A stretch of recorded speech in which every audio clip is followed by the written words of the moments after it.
From RFN Studios, this is Radio Free Norfolk.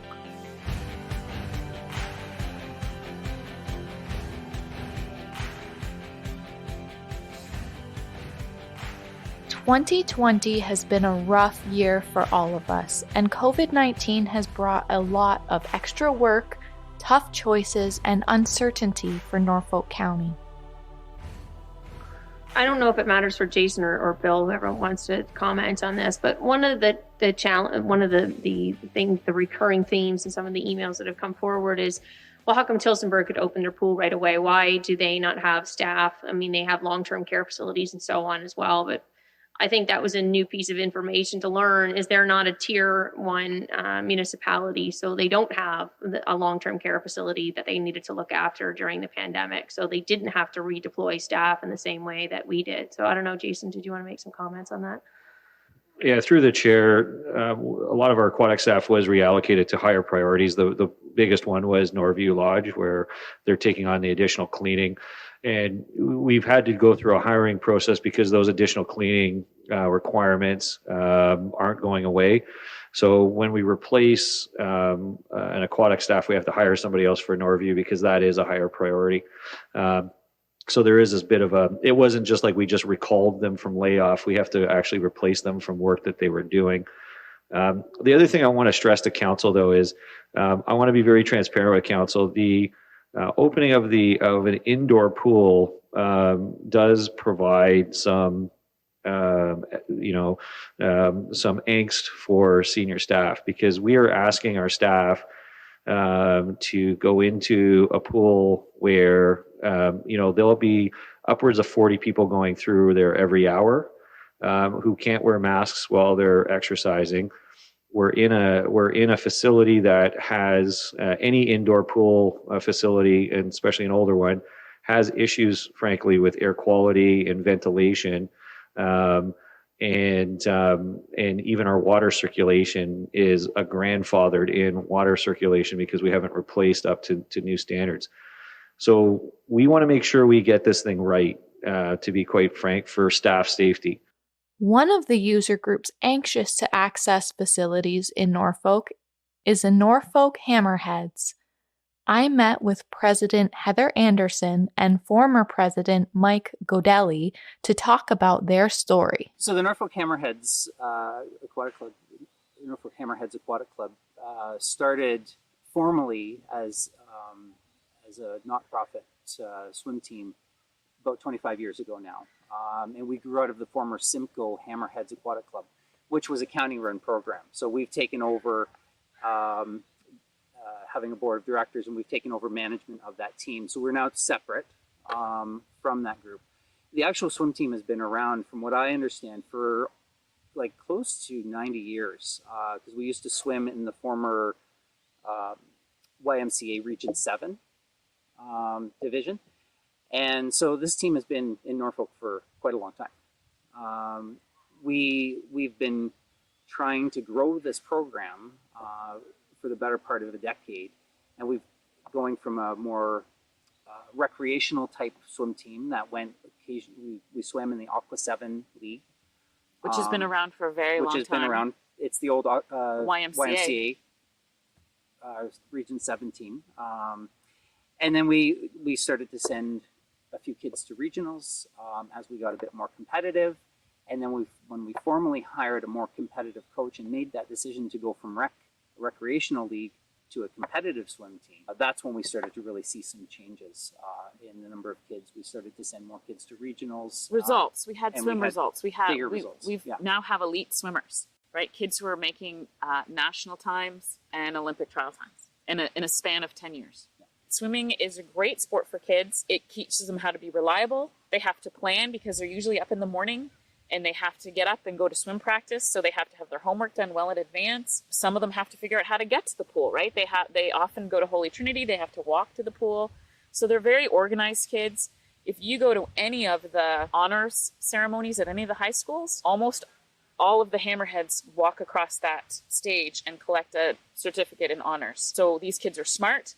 They're dedicated. My son is in the military, and one of the things they always say to him is he's reliable. They ask him to do something and he does it, and swimming is where he got that from. And they take responsibility for themselves. They know how to be self-reliant, get themselves up, get themselves going, and they know they're accountable. And not just to their coach, but they're accountable to themselves. And I see that especially as the kids get older. My son is now 17. He's really taken a step from looking to his coach to looking to himself. He's becoming a team leader. He likes to collect the kids and he likes to organize the kids, and they have a great peer group. And that's one of the reasons why I got into swimming for my eldest son, is he didn't have a peer group. He was bullied. And my sister-in-law, who is now one of our coaches, said to me, get him into swimming, because if he has a bad day at school, there's different kids at the pool. So he can have a good day with the kids at the pool if he's had a bad day with the kids at school. And it made all the difference. It was a complete switch. That was life-changing for him, right? And now he's a successful human being in the military. And he said that swimming for Trent McNichol was harder than basic training. And you look at all of our graduates in the last 10 years, all of those swimmers have gone on to be successful in post-secondary education, engineers. In a career. I mean, they are all the kind of kids that you say, they're going to become productive, contributing adults in society. And it is swimming. Swimming has helped them to do that. And we're a very small program. We run up between 50 and if we're lucky, 90 kids a season. And out of those kids, we often have at least one swimmer that is going off on a full ride scholarship, often to the States.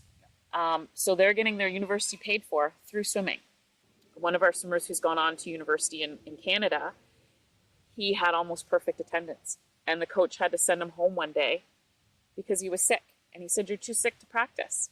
So he went home and did dry land. That's how committed some of these kids are. Mm-hmm. We've had kids that have had difficulty, like ADHD kids, and their moms have come to us and said, this is great. He gets up in the morning, he swims, and he can focus in class. He doesn't have to take as many meds because he can focus and move forward.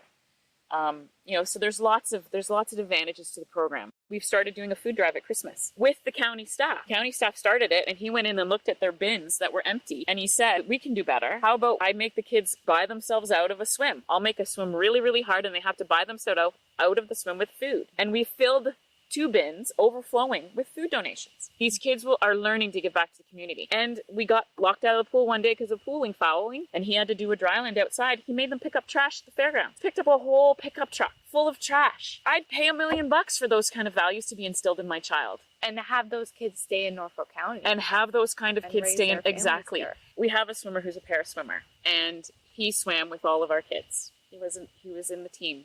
Right in there. And I'm really good friends with his mom. We were talking about that he broke a world record and how proud are you of him, and like you've had all these milestones in his life and how great is that? And she goes, but you know what hit me the hardest? It was the first time he got to swim a relay with other kids on the team. She goes, I bawled my eyes out because I got to see my kid being included with another group of kids, and swimming did that for him. The Simcoe Seals. You want to talk about a love of a sport? Those swimmers have a blast, and when they touch, there are celebrations across the board. They're cheering each other on. There's an energy to the Simcoe Seals meets. Again, it rivals regionals. And that's, I guess, why we get so emotional, right? We've seen these things happen to these kids who are awkward, and suddenly they're morphing into these elite athletes that are getting scholarships. And that's the tragedy about what has happened with COVID-19. We had a number of swimmers who were going on, like we said, to Olympic trials times, or the Olympic trials. Some kids were making provincials times and were working their way in close to getting Olympic trials times so they could qualify and go on. And it was all cut. It is Olympic trials, especially for some of our male athletes, to get the big scholarships. You got to make the times. You got to make the times. You've got to make the times in order to get those scholarship opportunities.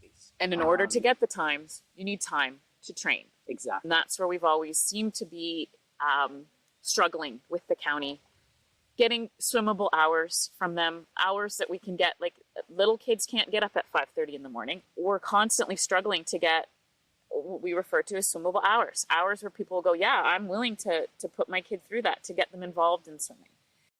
This issue was brought up by multiple counselors at the August 18th meeting, but allegedly county staff were not aware and thought the Hammerheads were fully satisfied.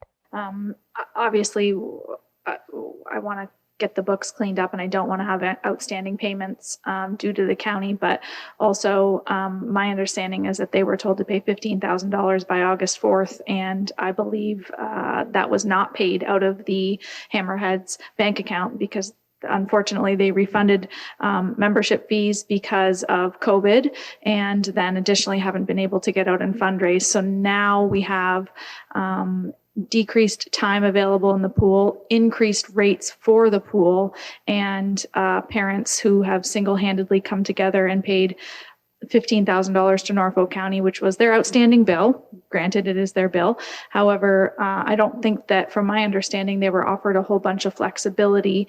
And if I'm wrong on that, then great. I hope I am. But my concern is, for in the long run, that we're looking at potentially bankrupting teams that we want in our pools to help subsidize the use of our pools.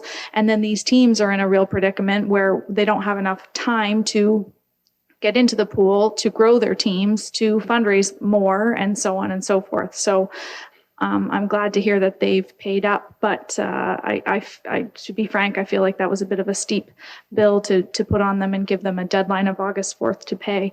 But now the community concerns I'm hearing from them are that they haven't been able to schedule at this point in time based on obviously understandably COVID and getting staff back in, but that they can't make plans accordingly to figure out what the scheduling would be to then adjust their rates to start to recoup some of the funding that they've just paid in their fees to the county.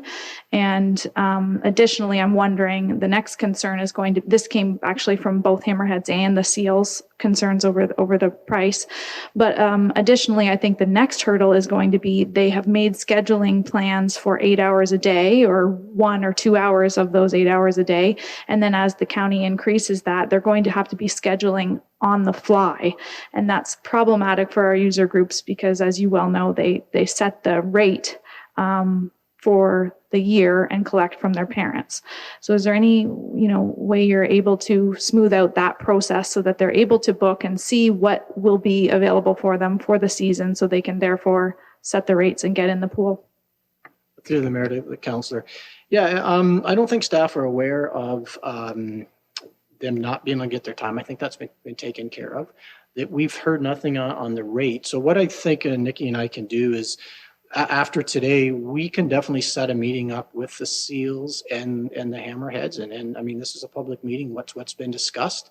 And it's the same as with our ice users. We meet ahead of time and see where it is. And if there is some concern going forward, I mean, we're 6 weeks away from opening the pool. We've got lots of time to put that together. But our last talks, or Nikki's talk with them last week, the money came and they're good. They're excited. They're going to Brantford now, and they're happy to get some of their athletes back here. So we will follow up. Staff were just not aware of those concerns. Speaking with Mike and Heather, I heard a very different story. Most of the obstacles that have been put in front of us have come from the county, getting us swimmable time that we can use to grow our program, because the more swimmers we have, the more people we can spread the cost out over, right? We can disperse the fees evenly. So if we have more swimmers, we can keep the fees down, which we always work hard. Make it accessible for more kids. And it's frustrating to have our fees increased 43% by the county and have our hours chopped, and now we can't offer our program to everyone because people aren't going to be able to afford it, and that's heartbreaking to me. The kids who are going to need it most aren't going to be able to come. The kids who are going to benefit from it most are going to be excluded because of the county's lack of cooperation, lack of support. It's just extremely, extremely frustrating and disheartening. And we're volunteers. And some of us are doing this full time to try and get our program back up and running. And it could be the end of us. The fact that our fees have gone up 43%. We went from paying $13 an hour for our dryland room. They're charging us an extra $50 cleaning. So now what we paid, it was $13. So what we paid $13 for, we're now paying $63 for. For basically an empty room. We use our own equipment. We don't use county. They are very cooperative with us, allowing, like, we store our equipment in their room, but it's a constant struggle. We can't ever rest because we're constantly waiting for the next battle to happen. What's the next thing they're going to make us do?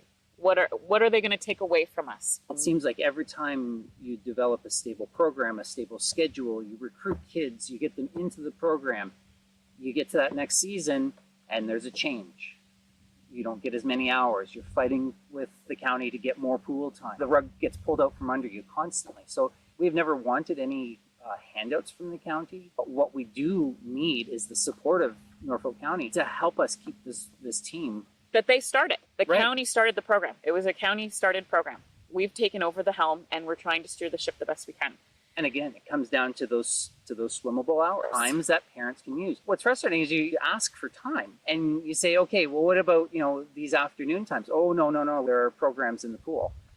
But then you have parents who are at the pool at that time and they there's say, no one in the there's water. 2 kids in the pool. We have offered solutions like pool sharing. Which we've done a little bit of. We've had 2 lanes on Thursday, But so it's the very quick. exception rather than the Yeah. rule. We've talked about trying to have our fully certified lifeguard coaches, Who also happens to be a first responder. we tried to work it out so that they are the lifeguard to help us, with some of those fees and things like that, reducing some of our costs because we're already paying our coaches. And the county has said they have a staffing problem right now. They've reallocated staff. And we've never gotten a satisfactory answer. We keep getting told that legal says no, and that's as far as it goes. And then the union has problems with it as well. And then I was told a couple of years ago that I need to stop asking that question.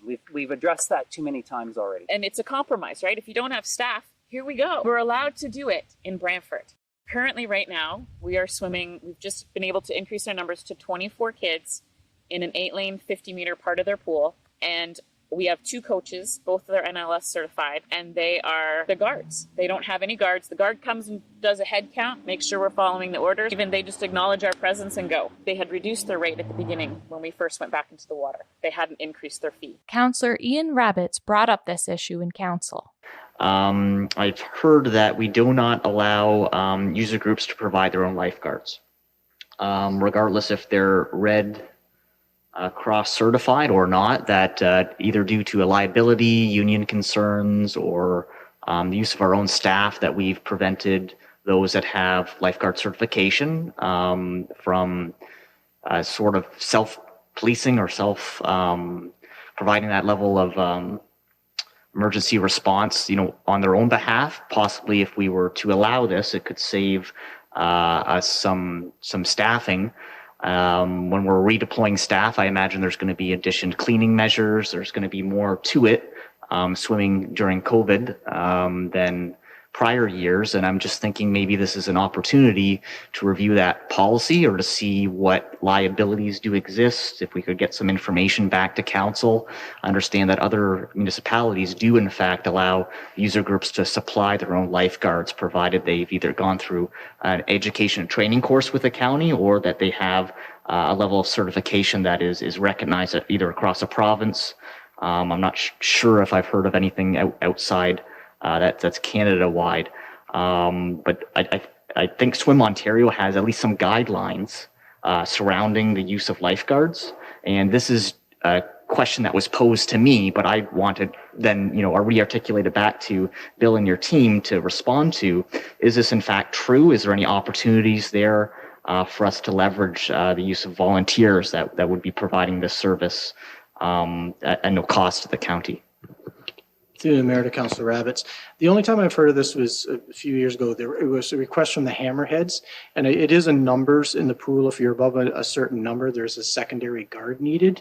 And I'm thinking probably instead of answering on the floor, maybe staff can provide council with a memo on that, because I know there was some concern about when you are a swim coach, even though you're qualified to do the 2 jobs, and there's some liability there. And that was looked at from a county perspective, and we had ruled no in that case, but I think we can bring a memo back to council with information on that. I'm not up to date where it was, but I think it was with the swim teams. I believe it was once you're over 30, you needed the 2 guards, and that's what's hurting their bottom line. So I think they rescheduled a little bit, but I think a memo I will get Lisa to put together and get to council for the next session. So here we are in the time of COVID-19 with a lot of restrictions on what how many people can be in close proximity. We're restricted in terms of the size of our pool. We only have a 5-lane pool with actually less than regulation size lanes. So our lanes are only about 1.5 meters. Regulation is 2 meters.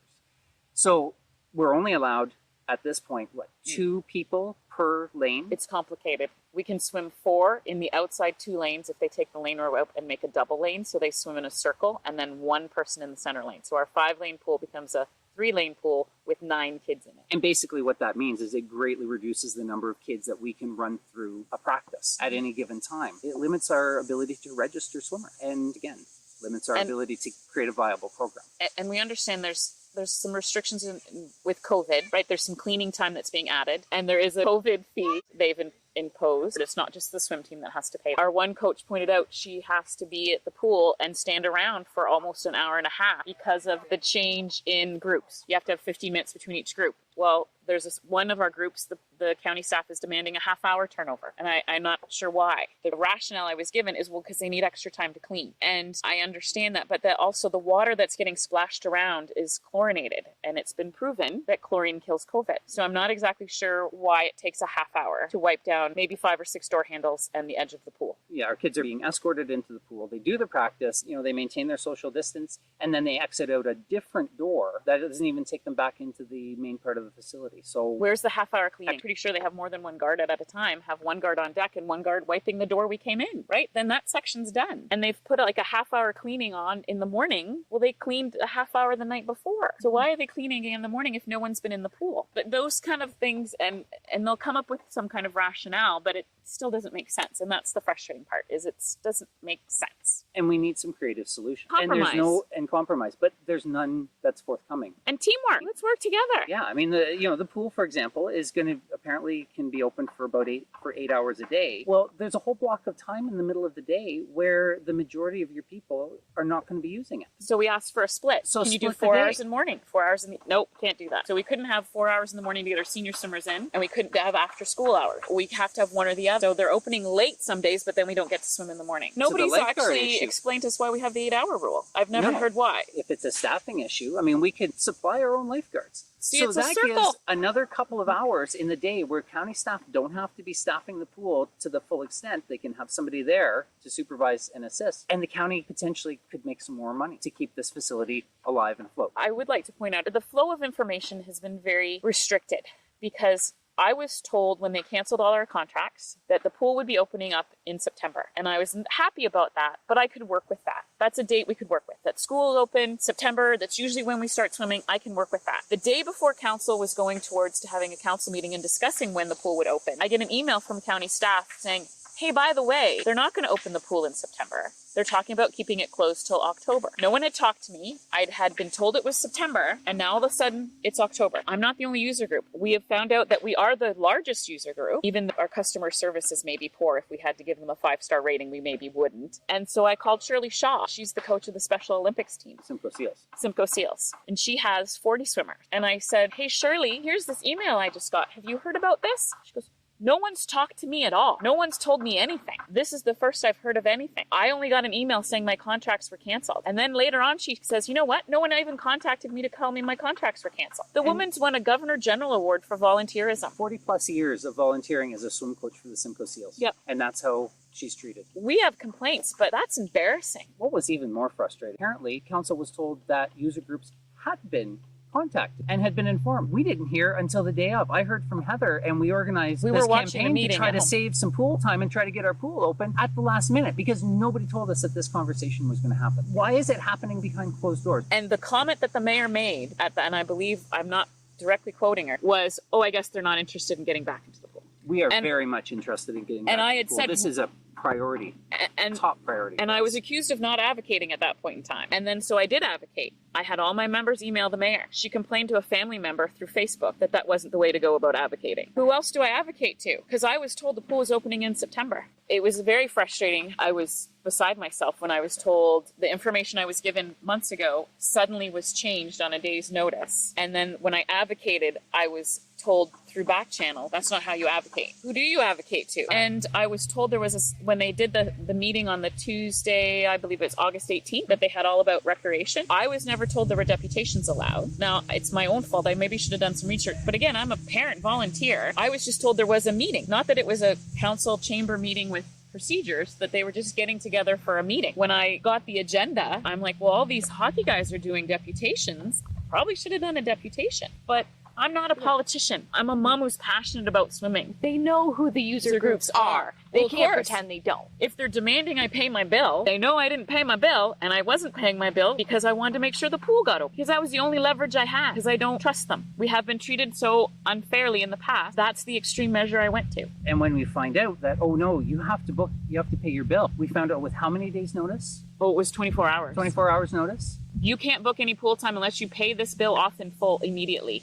This is a team that had to shut down in March due to COVID-19. We lost all of our pool time, families scattered. We had bills outstanding, income that was outstanding from family members. And we had to refund some fees. We had to continue paying our coaches. And we didn't know if we'd be able to run the program come September. And then you get 24 hours notice. Nope, you can't, and you cannot book pool time going forward to plan until all of your fees are paid in full. And nobody had contacted me and said, we got the accounting department after us. And I advocated for the aquatics director to get put back in her job so we could start planning to get the pool opened again. And that was in July. They increased our fees, they closed the pool, and they said in order to run the pool, it was going to be over $300 an hour is what they wanted to charge us. So if you do a quick calculation about how many hours the pool would have been open and it was closed for COVID, it would have been over $500,000. I didn't hear the CAO talk about that money, the money they saved by closing all these facilities and keeping them closed when other facilities opened in July. There was government funding to help municipalities with COVID. Didn't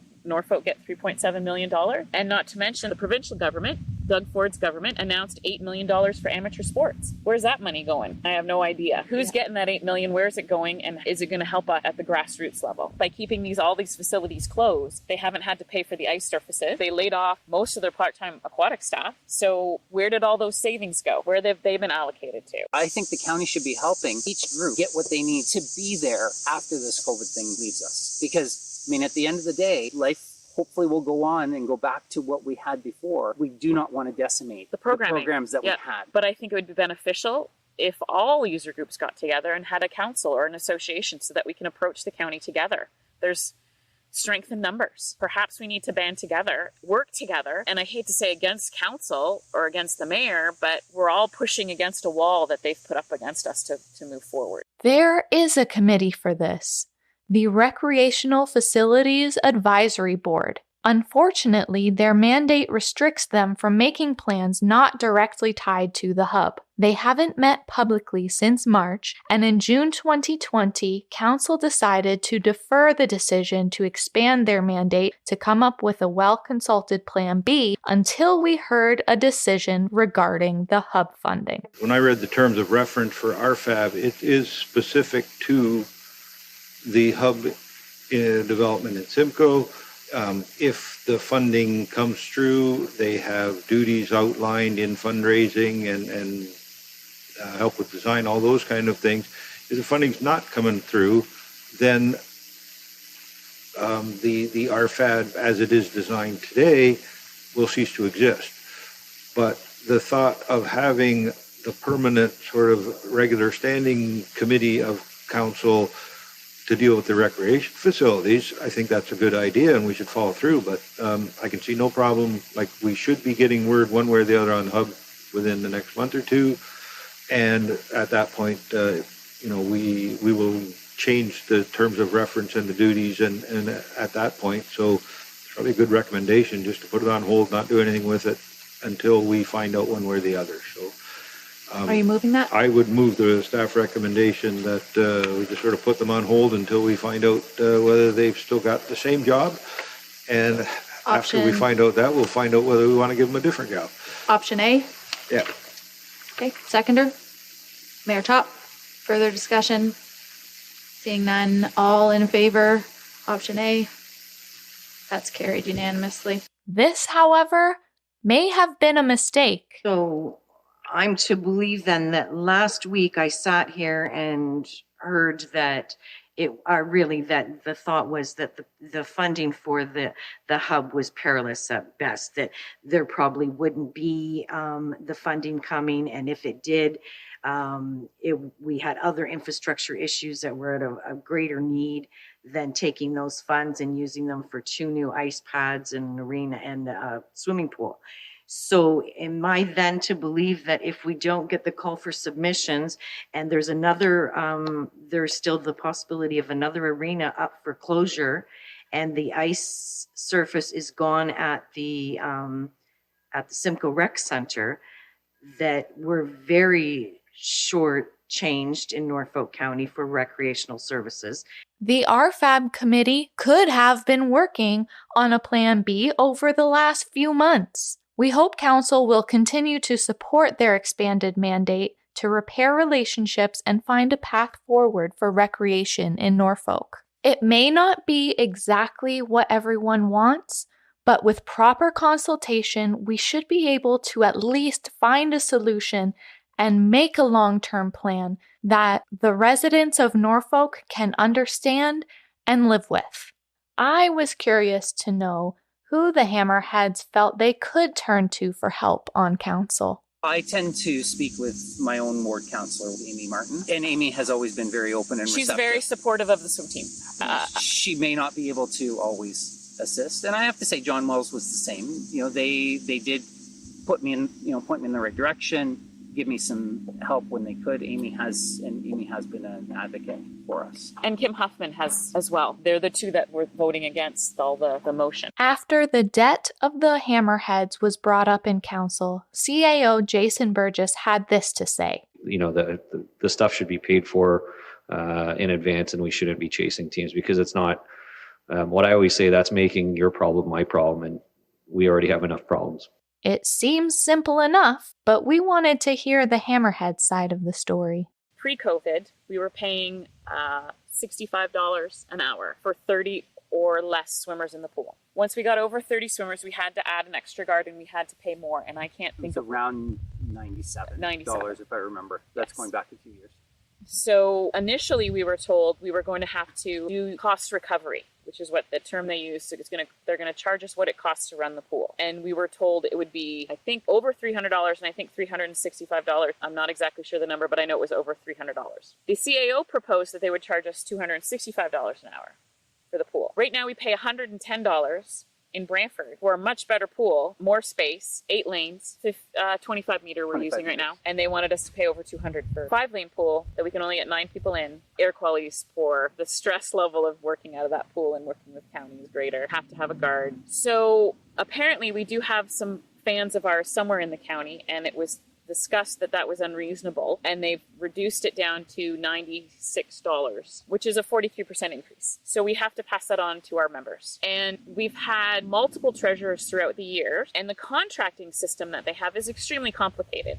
And you remember, we're all volunteers. So we were lucky if we had a treasurer who could remember to pay everybody on time, right? Because they usually have a full-time job and are trying to get their kids to the pool. Fortunately, we have a wonderful woman who's taken over the books for us.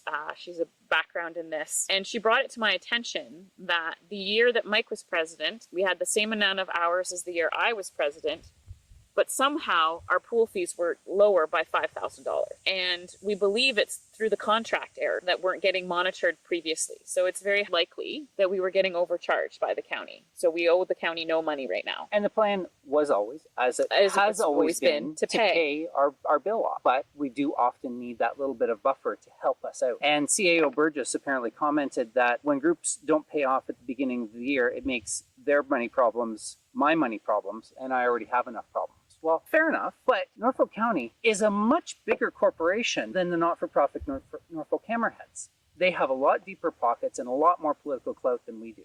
So can they not work with us here a little bit for a year and say, okay, this year we're going to help float you, and then going forward, this is going to be the plan. This is what we need from the Norfolk Hammerhead. We can accommodate that. we can't accommodate it. Snap 24 days hours from now, you need to have your bills paid or we're not going to be able to book you any pool time going forward. How fair is that? I mean, again, Norfolk Hammerheads is not a bunch of adults. We're doing it for the kids. Surely our little $20,000 isn't going to make or break Norfolk County. And I understand his point, right? You should pay your bill. And we do. We traditionally have. Again, we need county support to be able to build Our the team. program. So it's just one big chicken and an egg situation. I don't want to say that I feel underappreciated, but I do, right? Like, we're doing a great thing. We have a great program. And it's so frustrating to work so hard and see the county go, we need your money. We don't care if you're going to fold, right? If you fold, then we can shut the pool down. And maybe that's their agenda all along. Heather and Mike's distrust of the county from their experience has left them concerned for the future of the Delhi Kinsman Pool. Their agenda is going to be to keep it closed, and we're going to have to fight to open it. And I've been in contact with people in Delhi going, please contact me because we can help you. If they had opened that pool when everyone else was open and we got into stage 3, that pool probably would have made money because there were swim teams looking for time in outdoor pools. We could have had a swim team in there every 2 hours with a half-hour cleaning all day. They would have been closed units. Swim Ontario would have approved it. There would have been insurance. But you know what? No one contacted the user groups. They just unilaterally decided to shut that pool and not open it. The 1 year we probably could have made a profit, but because they were short-sighted and didn't bother talking to people who are in the business of swimming, they missed a big opportunity. And they're going, well, we're not spending money, we're saving money, and now we have set a precedent to keep that facility closed from here on in. It is going to be a struggle to get that pool back open next summer. And they're I going to wanna claim it needs work. They're going to claim all sorts of things. That's why they're not opening it. Recreation may seem like just an extra, an unnecessary expense, but there is a ripple effect that runs much deeper into the community than some people may think. And I want to expand on that idea of, keeping these facilities closed. So, okay, in the next couple of years, we keep the Annalise Carr Pool closed, the Delhi Kinsman Pool closed.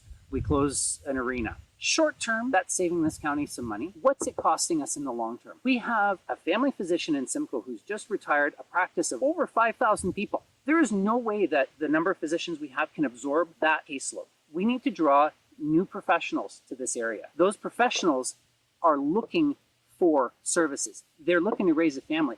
They want a pool. They want arenas. They want activities to keep their kids busy. And they are going to be looking at Norfolk County and turning around and going elsewhere. And I know that actually that is happening as we speak.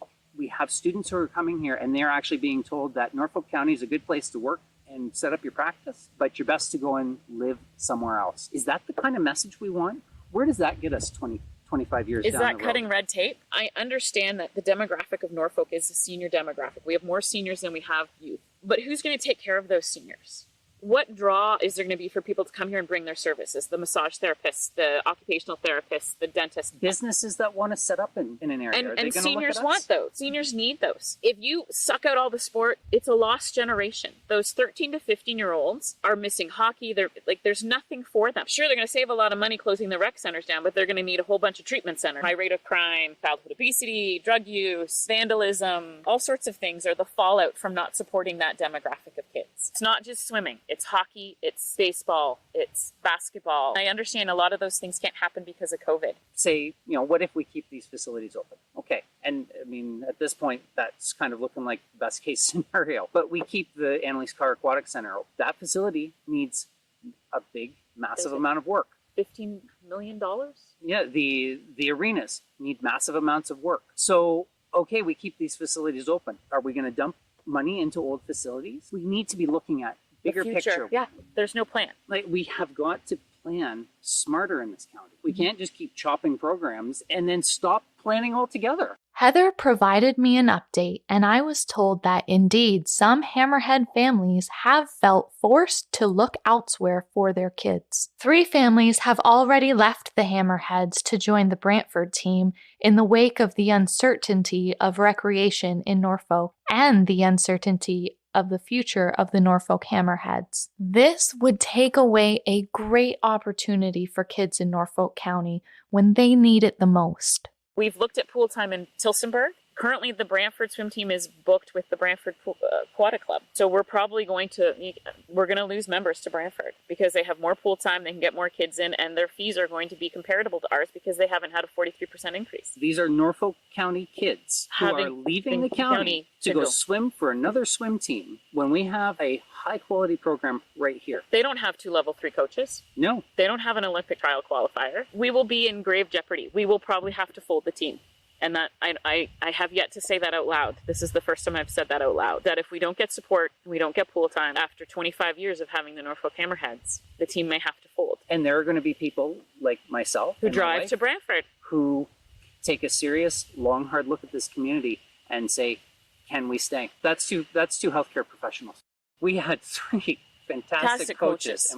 And unfortunately, we had to let one go. We're a very unique sport where we have hired professional coaches. Swimming doesn't run with a volunteer coach. It just doesn't happen. You have to have lifeguarding certification, and we took all the government funding we were eligible for. We felt ethically and morally responsible to pay their salary because they had a contract. We didn't get nothing for our money. Our coach really stepped up. He was contacting the kids. He was giving them challenges. I'd get calls from him and say, these athletes are suffering. We need to figure out how to get them back in some kind of water. He wrote a lovely email saying, if you got weight equipment, send me what you got. I'll tailor a workout specifically for what you have available to you. He was helping us and he was guiding us like, okay, what are you doing next? What can we do next? What's the next step? And that's kind of been my focus, is with all the struggles with the county, we're just trying to move forward to get the kids back in the water and to offer them an outlet, because going back to school and having a week of math, I can't see how that's very fun. They're going to be stressed. They're going to be cranky.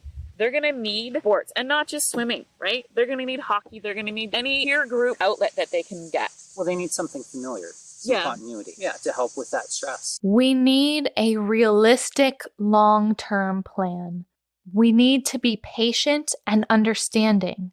But if council and staff want constituents to be patient and understanding, they need to engage with the community, make them feel heard, and be as transparent as possible. This doesn't mean just saying, we consulted with the user groups in a staff report. Do a county-wide survey to find the direction we want to grow in. Expand the RFAB mandate and show the engagement with user groups publicly. That is how we can repair relationships and the sense of trust between the county and the people they serve.